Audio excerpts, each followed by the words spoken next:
Now, thank you so much once again, guys, for watching this video and welcome back to my YouTube channel. But if you're currently watching this and you haven't subscribed, kindly support me by subscribing to this channel, and also don't forget to press that notification bell so that each and every time I upload a video here, YouTube will send you the notification. Also, you can give this video a like so that YouTube can recommend this video and this entire platform to reach out to others, and so that we can grow together this YouTube channel. And to those who have already subscribed to this channel and they are currently watching this, my loyal supporters, my loyal viewers, I also want to thank you so much, guys, for your continued support. So feel very much welcome, and I really appreciate you so much, guys. Now, I just want us to go straight into our critical analysis for today.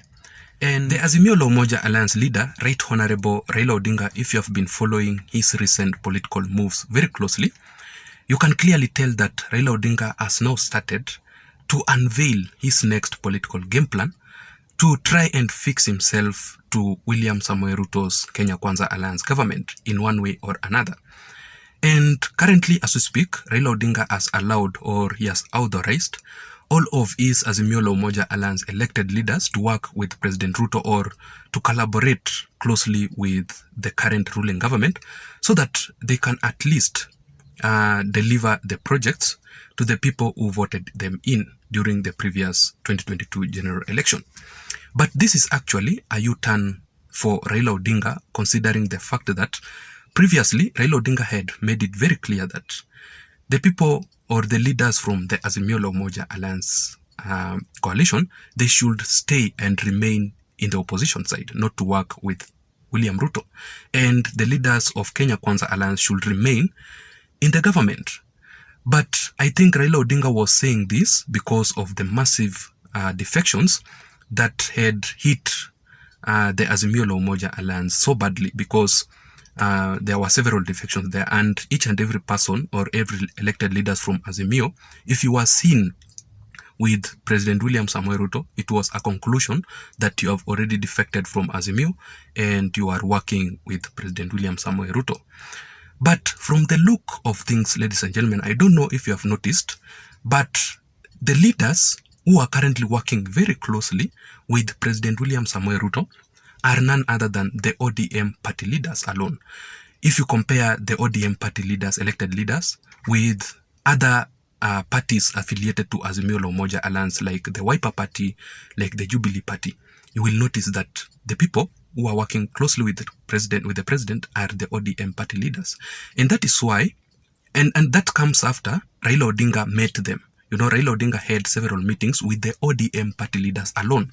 Even in Mombasa, when Raila Odinga visited Mombasa, his main agenda or his main objective there, it was to meet with the ODM party leaders alone, not the entire Azimio La Umoja Alliance leaders. So I think Raila Odinga mentioned to them their next political move maybe is to work with President William Samoei Ruto. And that is why all of a sudden you see William Samoei Ruto visiting the Luo Nyanza region yesterday, or he's currently in his 3 days tour in the larger Luo Nyanza region.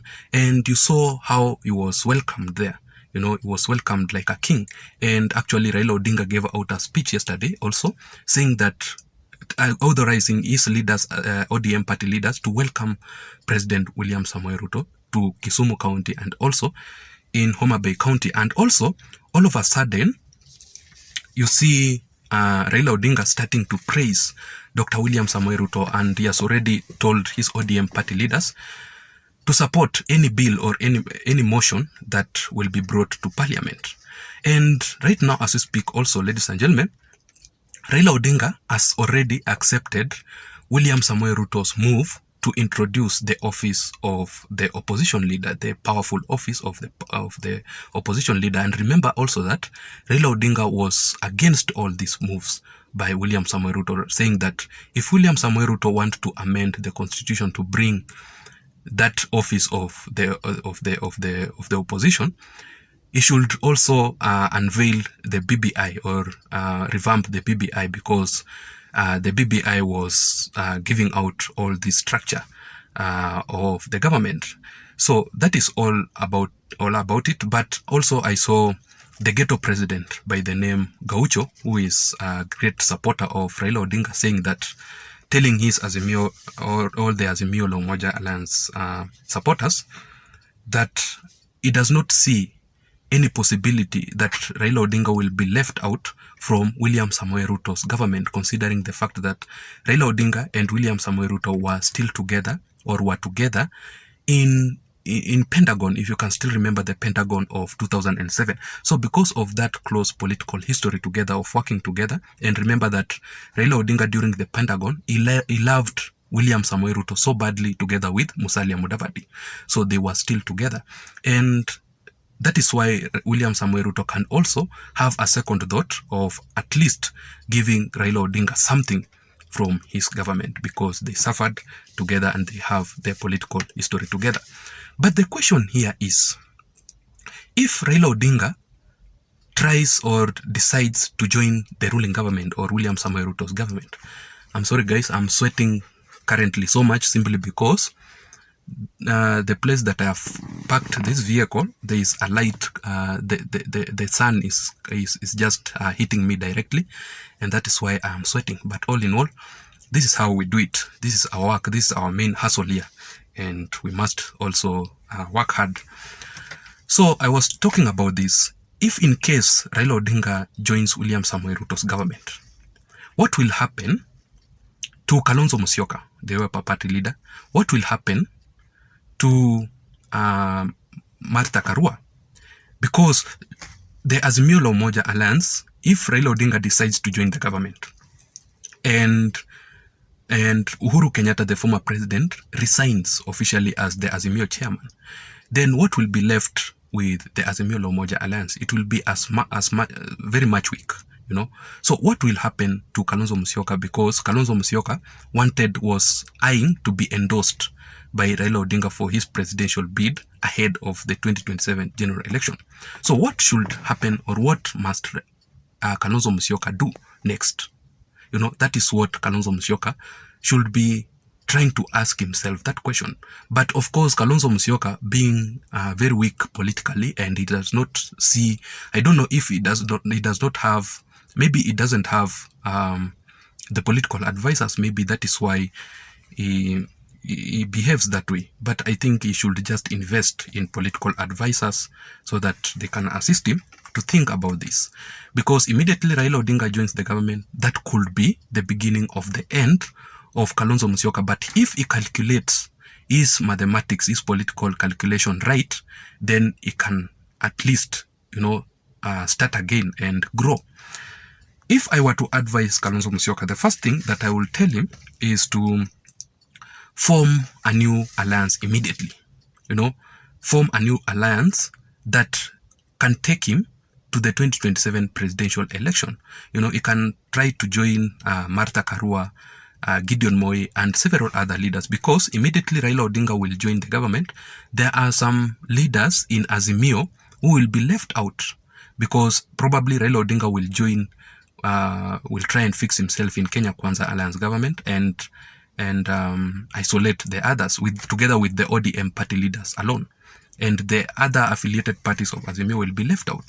So that will be the best support that Kalonzo Musyoka will get from the Azimio La Umoja Alliance leaders to take him to the 2022 general election. Another thing that I would advise Kalonzo Musyoka is to immediately begin his presidential campaign with an immediate effect, because Raila Odinga will not endorse him, and Raila Odinga is currently calculating his next political moves, his next political game plan. And I don't really know the political game plan, or what Raila Odinga, or the objective that Raila Odinga wants to reap from William Ruto's government, but I'm very sure that he does not want to run for the presidential bid in 2027. But if he will start now to support William Samoei Ruto's government, do you think that he will endorse Kalonzo Musyoka? I don't think so. So Kalonzo Musyoka should start to hit the ground and campaign thoroughly, because there could be some supporters, Azimio supporters, and also Raila Odinga's fanatical fans who will not accept Raila Odinga to join William Samoei Ruto's government. That will be an advantage of Kalonzo Musyoka if he hits the ground, because he will now get that support from the people who supported Raila Odinga previously. And also, maybe if I were to advise Kalonzo, maybe I will tell him to join Raila Odinga, also to follow Raila Odinga also, because remember that President William Samoei Ruto had looked for Kalonzo Musyoka severally, and even he called him several times to try and tell him to join the government, but Kalonzo Musyoka refused. But if he follows Raila Odinga to the Kenya Kwanza Alliance government, it will be an advantage for Kalonzo Musyoka, because William Samoei Ruto, if he will have to choose between Kalonzo and Raila, William Ruto will definitely choose Kalonzo Musyoka and to his government, and it will be an advantage for Kalonzo Musyoka. Otherwise, I don't have much to say. What do you think about this? Let me hear your thoughts on the comment section below. Until next time, my name is Json, and thank you so much for watching this video. For those who are currently watching this the football, there's a Premier League game, Man City vs Manchester United. But for me, as a Chelsea fan, I'm supporting Manchester City. I don't know what you think. Until next time, thank you so much.